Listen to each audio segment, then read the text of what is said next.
Hello and welcome to another Tutorial Tuesday. So recently we've been getting a lot of comments asking how you wire up a DC layout, which is quite interesting because it's really simple to wire a DC layout up, but it seems like not many people actually know how to do it. So in this video we're going to take a look at how to wire up your DC layout. So this here is the harbour scene of our loft layout. As you can see, we've got the TGV running there in the background and the 37 pulling a car train. And here we have this little isolated section down here for the harbour. So the first step for when you wire your layout is very simple. You need two wires on either bit of the track. And now on a layout like this, you can see that over here is the entrance where it connects to the rest of the layout. So we're going to put our wires in here before any of the points happen. Now for this we've used fish plate connectors, which you can buy online anywhere. We'll leave a link in the description to some where you can buy them. Now these are very useful if you've just started out because they provide a really good connection, unlike using say a track connector or something like that. And they're very easy because you don't need any soldering. You just take fish plates off the rails and swap them for these ones which already have wires drilled. Now the next step is to run these out from under your layout. You can see ours come out here and then into your controller. For this we're using one of our budget model railway controllers just under the desk here. Now this is quite good as it's very simple, unlike DCC. DC is very simple. You've just got two wires and that will most of the time power the entire layout. For example, our loop up here, we only have two wires on either track for this entire loop here.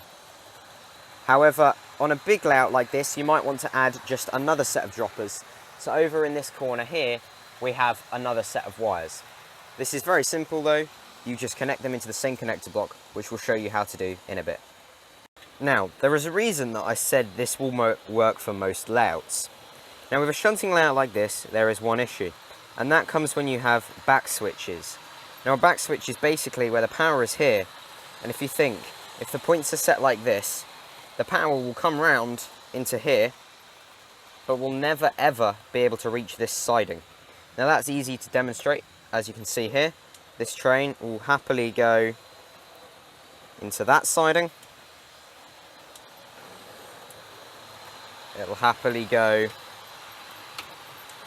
into that siding, and it will happily come back out of this siding, as you can see there.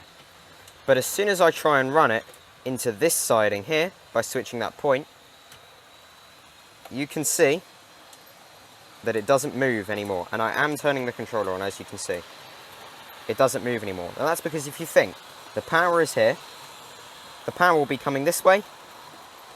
I'm getting stopped by this siding, and as you can see, it can't come this way because it's going to get blocked by this point. Even if you did that, like that point there and that point there, the power would still come in here and get stopped by this point here because it's now trying to take you into this siding. Now the way to get around this is very simple. If you want to isolate trains in here, it gets a bit more complicated. You have to use what's called an isolating section. But if you like this layout, it will just be to hold wagons. It's very simple. All you need to do is just put another set of power connectors on this track here. Now I'm going to do that now using a soldering iron, as we don't have any fish plate connectors left. I'm not going to show you how to do it because if you click up there, somewhere up there, can't remember where, on the top right of the screen, there it will take you to our video on how to solder connectors to track. So I'll see you in a sec.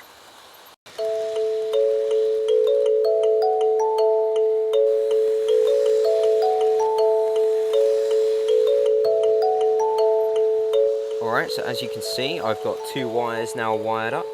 So the next step is to drill a hole through this baseboard here so that we can bring the wires out the bottom and connect them into that connector block to the controller.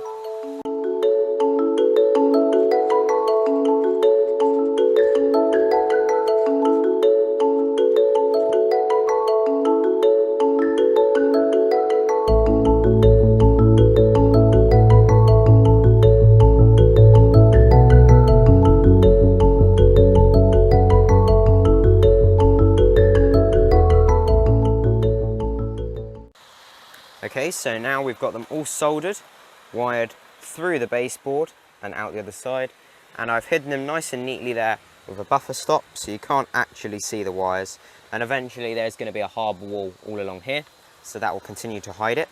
So now the more complicated wiring step, which is simple but complex if you get it wrong, is to wire up the outside track from here to the outside track from there, and the inside track from here to the inside track of here. So this next video might be a bit dark because I have to go under the layout where there isn't as much light, but we'll see what we can do.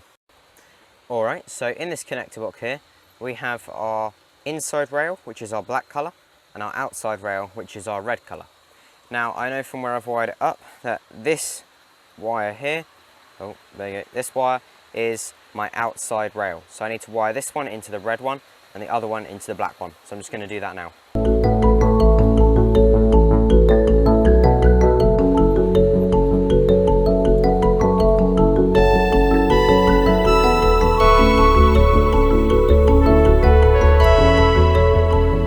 Okay, so I've got the wires wired in now, and now the only way to know if it's worked is to test it. Okay, so now if everything's worked how it should, we should be able to run this train into this siding without any problems. So let's test and see if that works. Oh, always helps if you're going the right way. Okay, so it's crossed the points, and if it doesn't work, the train should stop. If it does work, the train should now go into this siding. So there we go, the train goes the whole way in, and it will come back out perfectly fine, and it'll go off to that way, and it should now function in every siding. So that is the basics of wiring up DC. It's very simple. It's even simpler on open loops, like on this one here where I've already showed. It's literally 2 wires for the entire track, unless you have a big loop, so it needs some more power. So shunting layouts are slightly more tricky to wire, but still very simple. If you design it in such a way, you can actually still run shunting layouts just off 2 wires. So now let's see some trains running of the harbour.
Hi, thanks for watching the video and for the nice comments. Click on the left for a previous video in this series, click on the right for another video you might enjoy, and please don't forget to click to subscribe, like, comment, etc. Thanks again.